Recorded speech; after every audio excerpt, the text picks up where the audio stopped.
In the last 24 hours, a prime minister is about to fall. An AI may have broken into the NSA. Elon Musk just hit a milestone no human has ever hit. And an election just flipped a country's alliance with the US. This is everything that just happened. And why it matters to you. Stay ahead of the curve. Dark Wave Tech, June 22nd, 2026. Keir Starmer is expected to resign as UK Prime Minister as early as today. Reports from The Observer say he's accepted his position is no longer tenable after Labour lost over 1,100 council seats. With 80-plus MPs calling for him to go, President Trump even posted that Starmer will resign before Downing Street confirmed anything. If it happens, he'd be the 6th UK Prime Minister to leave office in just 10 years. Reported, official confirmation science enrolment just had its worst year in over a decade, down more than 8% at four-year universities. Students are walking away from coding degrees and pouring into nursing, biomedical engineering, and the trades instead. Why? AI is writing the entry-level code junior developers used to be hired for. Nearly half of college students say they've considered switching majors because of AI. This one is wild, and it's not fully confirmed. According to Senator Mark Warner, the NSA's own director told Congress that Anthropic's cybersecurity AI model, Claude Mythos, penetrated nearly all of the agency's classified systems in hours. Security experts are split. Some call it the most consequential AI capability demonstration ever. Others call it hype. What is confirmed? The US government just classified that model as an export-controlled cyber weapon and cut off public access worldwide.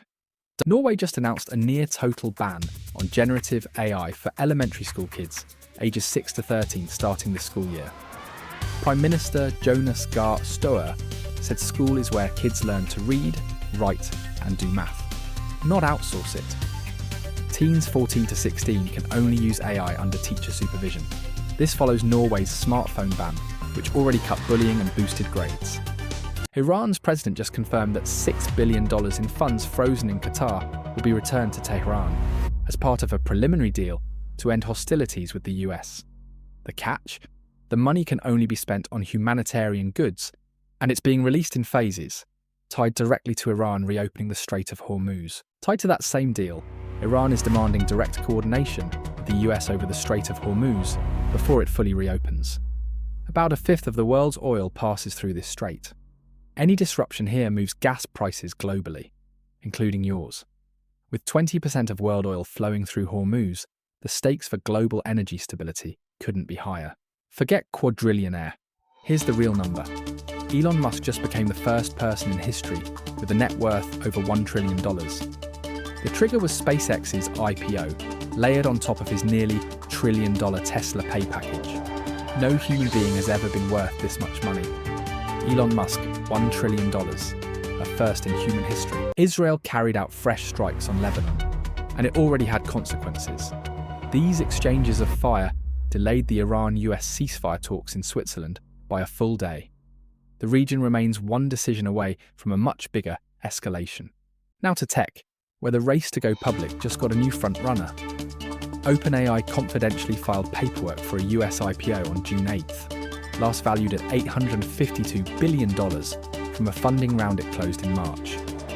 But just 1 week before that filing, Anthropic quietly filed its own confidential IPO paperwork at a reported $965 billion, actually topping OpenAI's number. Add in SpaceX, which already completed its own IPO debut on June 12th at a roughly $1.77 trillion valuation, and Bloomberg estimates this single wave of AI-related IPOs is worth somewhere around $3.6 trillion combined. OpenAI says it's generating about $2 billion in revenue a month now, but it's still burning serious cash. Analysts peg 2026 losses somewhere around $14 to $27 billion, with profitability not expected until 2030. There's a regulatory wrinkle too. A coalition of 42 state attorneys general, led by New York, served OpenAI with a sweeping subpoena just days after that IPO filing, covering everything from advertising to how ChatGPT handles minors. Depending on how the market digests SpaceX's debut, OpenAI and Anthropic could end up racing each other to the finish line. And whoever lists first may end up with one of the largest public offerings in history. This connects right back to Scene 3, because universities are scrambling to keep up with the shift away from traditional CS. Northwestern, Colombia and USC have all confirmed brand new AI-specific degrees launching this fall. Not electives bolted onto computer science, but entirely standalone majors. The University of South Florida already enrolled over 3,000 students in a new AI and cybersecurity college, a number that would have sounded absurd just a few years ago.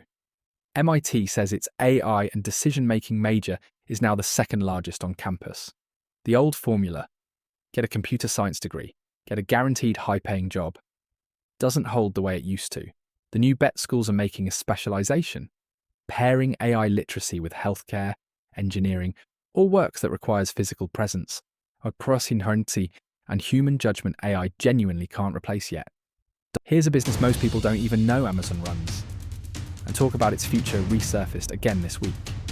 Amazon's custom silicon division, covering its Trainium AI chips, Graviton processors, and Nitro networking chips, is already running at more than a $20 billion annual revenue rate. Growing at triple-digit percentages year over year, CEO Andy Jassy says if this business sold to outside customers like a standalone chip maker, it could be worth roughly $50 billion a year. And that's exactly the move being discussed. Bloomberg and TechCrunch both reported this week that AWS is in active, early-stage talks to sell Trainium chips directly to outside data centers, something it's never done before. Anthropic alone has already committed to up to 5 gigawatts of Trainium capacity, with OpenAI signed on for around 2 gigawatts. Translation: NVIDIA just got a serious new competitor, and it's been quietly growing inside Amazon's cloud business the whole time. And finally, let's close in South America, with one of the closest elections in the region's history. Abelardo de la Espriella, a lawyer, political newcomer, and self-described outsider nicknamed the Tiger, has won Colombia's presidential runoff. He took 49.65% against leftist Senator Ivan Cepeda's 48.70%, a margin of fewer than 250,000 votes out of nearly 26 million cast. This is the narrowest margin in the country's recent history. Important caveat, this result is not final. Cepeda has called the count unofficial and non-binding, and announced his party will challenge results from 33,000 polling stations. Outgoing President Gustavo Petro is also disputing the outcome. No recount has ever flipped a Colombian presidential result before. De la Espriella campaigned on an iron fist approach to crime, promising mega prisons, and received a full endorsement from President Trump. Colombia, if the result holds, would become the latest domino in a right-leaning shift across much of Latin America. 12 stories, 7 days, a prime minister who announced he's stepping down, an AI claim still being picked apart by security experts, the world's first trillionaire, and an election that's still being contested as we speak. Every single one of these is still moving. Which story do you think matters most? Drop it in the comments. I read every single one.